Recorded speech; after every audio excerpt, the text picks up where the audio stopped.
కొమరారం ఉప సర్పంచ్ గారు, మిగతా పెద్దలందరికీ, స్టేజీ ముందున్నటువంటి కామ్రేడ్స్ అందరికీ ముందుగా విప్లవ ధన్యవాదాలు.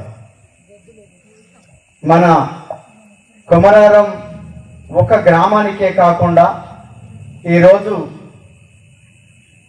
ఇక్కడ మనం పెట్టుకున్నటువంటి అంబేద్కర్ గారి విగ్రహం ఇక్కడ నుంచి అటు వరంగల్ వైపు, అక్కడి నుంచి ఇటు ఖమ్మం వరకు మొత్తం ఒక చరిత్రని రోజు సృష్టించారు.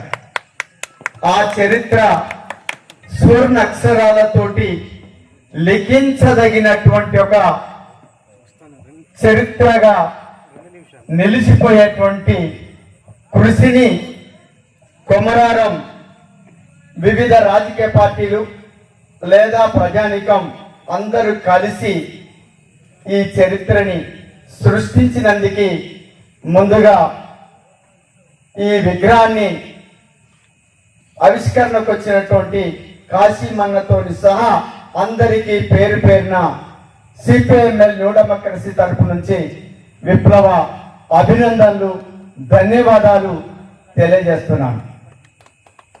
ఇక అంబేద్కర్ గారి చరిత్ర ఎట్లాంటిది, ఏ వర్గాల కోసం తను నిలిచాడు, పోరాడాడు అనేటువంటి ఒక విషయాల్లోకి మళ్ళీ నేను వెళ్ళదలుచుకోలేదు. ముఖ్యంగా బడుగు బలహీన వర్గాలు ఎవరైతే ఉన్నారో ఆ వర్గాల కోసం తను నిలబడ్డాడు. ఆ వర్గాల కోసం రాజ్యాంగాన్ని నిర్మించాడు, రాశాడు. ఇట్లాంటి ఒక రాజ్యాంగాన్ని ముఖ్యంగా ఆర్థికంగా, రాజకీయంగా, సాంఘికంగా, సాంస్కృతికంగా ఈరోజు దేశంలో 2 వర్గాలు వెనకబడి ఉన్నాయి. అది ఒకటి ఆదివాసీ వర్గం అయితే, రెండోది దళిత సామాజిక వర్గం. ఈ 2 వర్గాలకి నష్టం వచ్చేటువంటి ఒక చర్యల్ని, ముఖ్యంగా రాజ్యాంగాన్ని రూపొందించినటువంటి, ఆ రాజ్యాంగానికి నాయకత్వం ఇచ్చినటువంటి అంబేద్కర్ గారిని ఒకప్పుడు చరిత్రలో బయటికి రాకుండా చేస్తే, ఇప్పుడు తిరిగి దేశాన్ని పరిపాలన చేస్తున్నటువంటి మతోన్మాద మోడీ, అమిత్ షా ప్రభుత్వాలు ప్రయత్నిస్తున్నాయి. అయిన రాజ్యాంగాన్ని ఈరోజు ఎక్కడ లేకుండా దాన్ని ఉప్పుపాత వేసేటువంటి వైపు కొన్ని కుట్రలు, కుతంత్రాలకి ఈ పాలకులు పూనుకుంటున్నారు.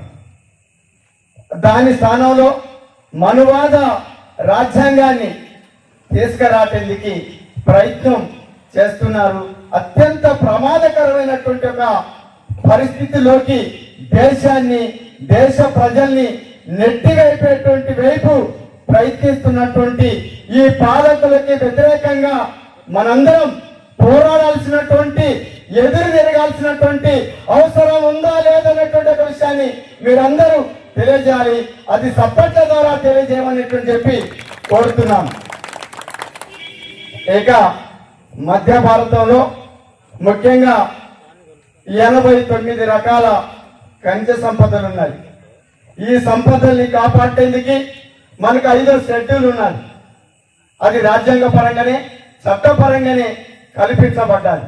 కానీ ఈ చట్టాన్ని, ఈ రాజ్యాంగాన్ని, అంబేద్కర్ గారు రాసినటువంటి రాజ్యాంగాన్ని మొత్తం పాతర పెట్టి అక్కడ ఏమి ప్రయత్నాలు కొనసాగిస్తున్నారంటే, చట్టాన్ని, రాజ్యాంగాన్ని అన్నిటినీ ఉల్లంఘించి సామ్రాజ్యవాద కంపెనీలకి లేదా దేశంలో ఉండేటువంటి ఆదాని అంబానీలకి అక్కడ ఉండేటువంటి సంపదనంతా కట్టిపెట్టడం కోసం ఈ పాలకులు ప్రయత్నిస్తున్నారు. అయ్యా, మాకు ఈ రాజ్యాంగం ఉన్నది, వీసా చట్టం ఉన్నది, అడివక్కుల చట్టం ఉన్నది, లేదా 107 చట్టం ఉన్నది. ఈ చట్టాల ప్రకారం మా గ్రామ సభ తీర్మానం లేకుండా ఈ సంపదని తీసుకెళ్లటందుకు వీల్లేదు అన్నందుకు ఆదివాసుల్ని హననం చేస్తుండ్రు, హత్య చేస్తుండ్రు, ఊసకోత పోయటం అనేటువంటిది జరుగుతున్నది. ఆ ఆదివాసులకి అండగా నిలబడ్డందుకు ఇది రాజ్యాంగ వ్యతిరేకం అని చెప్పి ఆదివాసుల్ని చైతన్యవంతం చేసినందుకు అక్కడ మావోయిస్టుల్ని వాళ్ళు రాజ్యాంగ వ్యతిరేకులు అనేటువంటి ముద్రేసి ఇవాళ అనేక మందిని హత్యలు చేస్తున్నటువంటి బూటకపు ఎన్కౌంటర్ చేస్తున్నటువంటి ఒక పరిస్థితి అనేటువంటిది ఉన్నది. మన రాజ్యాంగంలోనే అంబేద్కర్ గారు రాసినటువంటి రాజ్యాంగం ప్రకారమే ఏ వ్యక్తినైనా చట్టం ప్రకారం ఏం చేయాలి, రాజ్యాంగం ప్రకారం ఏం చేయాలి. ఒకసారి ఎస్ఐ గారు చెప్తే బాగుంటుందేమోనని అనిపించింది కానీ చెప్పలేదు. అరెస్ట్ చేసేటువంటి హక్కు మాత్రమే ఉన్నది. అవునా కాదా? చంపేటువంటి హక్కు ఈ రాజ్యాంగంలో అంబేద్కర్ గారు రాసినటువంటి దాంట్లో ఎక్కడన్నా ఉన్నదా? లేదు. కానీ ఇవాళ ఏం జరుగుతున్నది? చట్టాన్ని, రాజ్యాంగాన్ని ఉల్లంఘించి ఇవాళ చట్ట విరుద్ధంగా, అప్రజాస్వామికంగా హత్యలు చేస్తున్నటువంటి, ఎన్కౌంటర్లు చేస్తున్నటువంటి ఒక పరిస్థితి అనేటువంటిది ఉన్నది. ఈ పరిస్థితిని మనం అర్థం చేసుకోవాలి.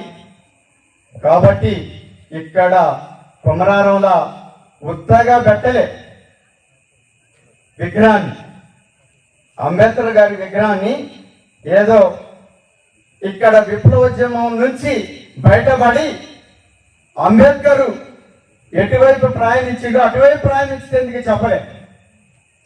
ఇక్కడ ఎందుకు పెట్టామంటే ఈ పాలకులు రాజ్యాంగాన్ని ఉల్లంఘిస్తున్నారు, ఈ పాలకులు ప్రజల మీద దాడులు చేస్తున్నారు, ఈ పాలకులు అప్రజాస్వామికంగా వ్యవహరిస్తున్నారు.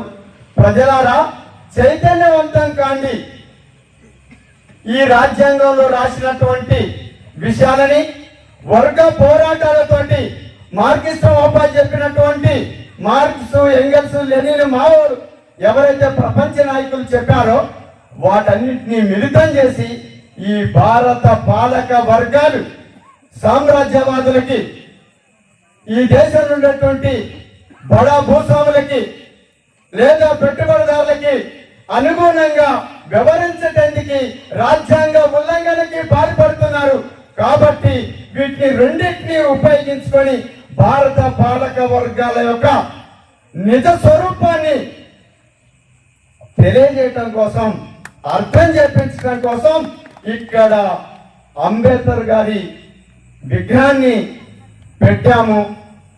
ఆ అంబేద్కర్ గారు ఏదైతే మనకి ఒక రాజ్యాంగం చట్టం అందించాడో దాని వెలుగులో వర్గ పోరాటాన్ని ఉధృతం చేద్దాం, మన హక్కుల్ని కాపాడుకుందాం. అక్కడే కాదు, ఇక్కడనే మనం సిపిఎంఎల్ న్యూ డెమోక్రసీ ఆధ్వర్యంలో ఈ ప్రాంతంలో వేలాది ఎకరాల భూముల్ని నరికించుకున్నాం. చట్టం ప్రకారమే మనకి పట్టాలు ఇవ్వాలి, అడివక్కుల చట్టం ప్రకారం.